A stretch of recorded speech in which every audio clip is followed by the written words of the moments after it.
Okay, good morning. So we're up to Siman Reish Beis Halacha Hey, Sif Hey. Says the Mechaber, Shkedim Hamorim. If you've got bitter almonds, Kashehem Katanim, when they're very small, Mavorech Beri Pro'etz, you make a bracha of Beri Pro'etz. Gedolim, when they are more ripe, they're larger, V'loi Klum, you don't make a bracha at all. Ta'azuki Mazki, because they're injurious to a person. The time of the milsa to kashem katanim ikach chilosum hu haklipa ve'inamara. But when they're small, the main purpose, the main function of these almonds is the klippa, is the shell around them, and the shell around them is einamara, is not bitter, and that's why you would make a berproid. So kashem gedolim, but when they mature and they develop and they grow, ikach achilosum mashabifnim. The ikka of their eating is not the actual klippa outside, is the actual almond itself. V'humar, and therefore these ones, these breeds are bits, and therefore you don't make a bracha. V'im miskon alidei ha'or, if you cook them, and you make them something else, then mevarech ber parades. Then you do in fact make a ber parades on them. Okay, says the Mishnah Berurah, mevarech ber parades. Yeah. So on shkedim, which are very small, you make a ber parades. Says the Mishnah Berurah, Sivkot Namatei, v'afagav the mesukim katanim ein mevarech el shahakol. We said previously that on unripe foods which are not bitter, you make a bracha. If they're unripe, you make a shahakal. So how come over here on these little almonds you're making a ber parades? Siman Reish Daled is coming up. Shani halsam de'ena gemar pera. The difference is because they haven't developed fully, and therefore if it's an unripe, not developed, it hasn't matured properly, so then you can make shahakal. A person planted them in order to eat them when they're ripe and not prematurely, and therefore you make a shahakal. When you planted them, when they're mature, these particular almonds are not going to be ever sweet, so therefore you didn't wait for them to become gedolim. You clearly intended to eat them when they're small, to have the klippa, etc. This is as far as it gets. So therefore, you wanted them at this stage. This is your objective. And therefore, when you're eating them for the klippa, you make a ber pro'etz. Okay, lamed vav, v'im miskon. If you were to take these bitter almonds and you were to sweeten them and improve them, to kim de nishtanu, then you would make a ber pro'etz.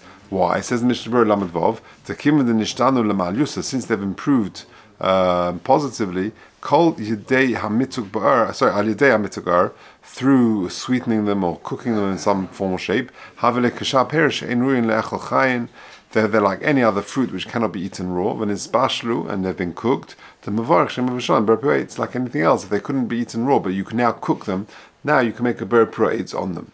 Like we're going to say later on. Mavarech ber pro'etz v'uadin shamini peris, and so to other fruits when you've improved them, which shem chamutzim memorim ve'enim murim lachlum klal. They're not really edible. Or mitkan bishlon, and then you sweeten them, you improve them, you cook them. Mavarich ber pro'etz tahale be'emes prihu, because at the end of the day it is a fruit. Because it's just eating them straight, it's going to be very bitter. Lekach mahani mituk, and therefore the mituk is going to improve the edibility of these things, and therefore you would make a ber pro'etz. So in short, if you've got a fruit which is very, very bitter and can't be eaten straight, so then the Mechaber says you don't make a bracha on them at all. However, if you improve them by cooking them or doing something, you make a ber pro'etz. Now, the shaila is, what bracha do you make if you eat a lemon straight? They always half time in football games, where you have half a lemon, a quarter of a lemon, or whatever. I don't know if they do that. I don't know if that's a myth or whatever. But if you were to eat a lemon straight, do you make a bracha? I mean, they're very sour, they're very bitter. Well, what's the story? So if you look at 36. 36. Legabe limonim, hevi b'shalad shuvas rav pa'olim, she'ein mevarchim aleihem klal, mishum she'ein mazikim mirev chamitzosim. They're so bitter, they're very sharp, and therefore you don't make a bracha on the Torah if you were to eat a lemon straight. If people do these things, but it's only true that you don't make a bracha on them at all if they're very bitter. You sort of you bolt back because you eat them. It's very bitter, so you would make a bracha on them too. But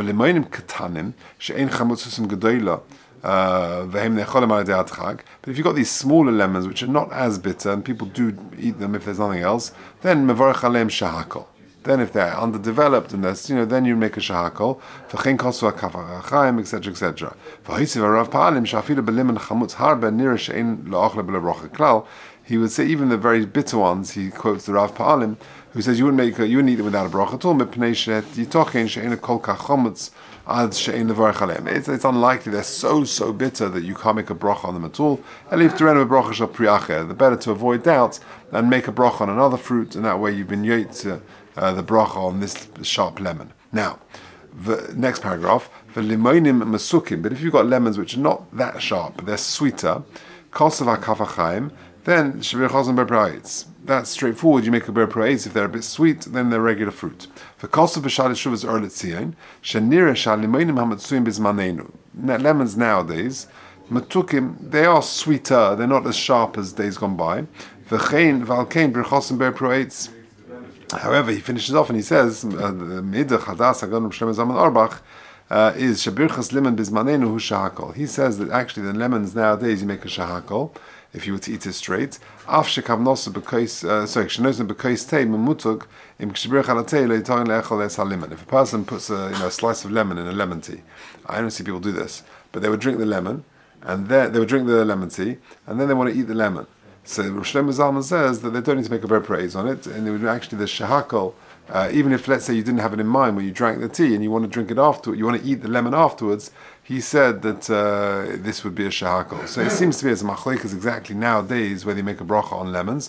According to some, the Chaim says that nowadays lemons are a bit sweeter and therefore you make a ber praise. However, it seems that Rosh Shlomo Zalman would say that they still are considered pretty sharp, quite bitter, and therefore you would make a shahakol on them. Okay, Vov, tzlaf.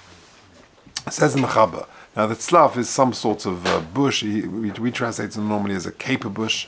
Pirush tzlaf min ilon she'olin sheloi ru'in lachila. It's a bush where the leaves are edible. V'yesh ba'olov kamin tamarim, and they have some sort of berries on the end, like a date type fruit.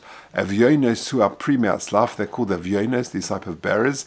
The kafrisin hena klippashes of apri, and there's something called kafrisin, which is the husk or the shell around the fruit, similar to the shell around a nut. On the leaves, on the tamaros, and on the berries, in other words, on these husks, you make a ber pradomo.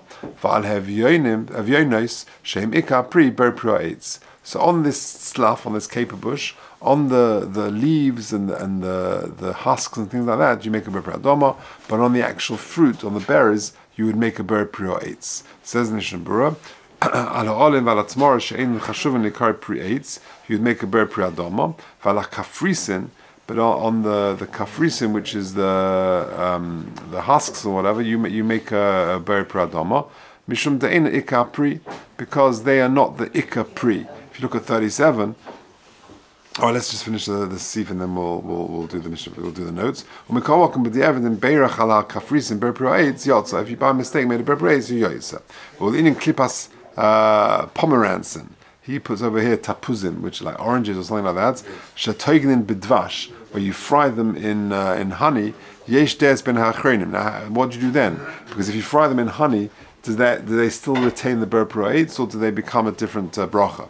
So im levarach alein shahakol. So there's a debate amongst the achronim. Some say you make a shahakol, like pri'ates, or some say you make a ber praetz, or some say you make a ber pri'adomo. So that's a big discussion. Valkein yesh levarach alein shahakol. Therefore, better to err on the side of caution. And if you're not sure for these slices of oranges which are fried in honey, what bracha to make? Some say ho'etz, some say adom, some say shahakol. Says the Mishnah Berurah, better to make a shahakol. But you have the berach berproetz or beradoma yotz, and if you by mistake or instead made a berproetz beradoma, you are yotzer. So just a couple of notes there. If you look at the end of 37. What if you eat shells, just the peels? Sometimes you peel the apple, and you've just got the peel of the apple, and you just want to eat that. So he says in the end of 37, the last paragraph, you're eating the peels of apples or of pears, shetzarich levarach aleim ber proetz. You make a ber proetz on the peels of these things. Kiven sheberich klal. Shebederich klal. Sorry, chelik me'apri mechubel leklipa, because it's part of the fruit. V'im kein belav hochi tzarich levarach ber proetz mishum she'oichel chelik me'apri. You're eating part of the fruit, and therefore you make a ber proetz on the peels of these fruits. Sha'afim kid rakim klipa belei apri klal. Okay, fine. Now look at 38. What's the svara to make a ber pri? Now, if you're eating the oranges which are fried in honey, there are different days what bracha you make. Some say you make a shahakal. Why? So 38 explains. Tamadova kosova liraba mishum sheloi noitim es atapuz adas aklipas. When you planted the oranges, you planted it not for the you wanted it for the orange, not for the shell, for the peel. Most people just, they throw them away. So therefore, these are called shahakals. Sometimes you get, I don't know if you still see them, you can get like orange peels in chocolate or something like that. So this would be this machlekas. I guess if you're putting it with chocolate, mistoma is like a delicacy. Mistoma, you make a shahakal. I don't know, anyway, according to the Mishnah Berurah's conclusion, you make a shahakal. Now, what's the svara to make a ber parades? The Tamadov, Kosav Amogan Avram in 39, Mishum Sha'aklipi Meguf Apri, and therefore you make a ber parades. So you can see there's different svaras what to make, but the maskana is if you were to have these orange peels fried in honey or whatever it may be, possibly chocolate, then, although there are different opinions, the Mishnah Berurah concludes you make a shahakal.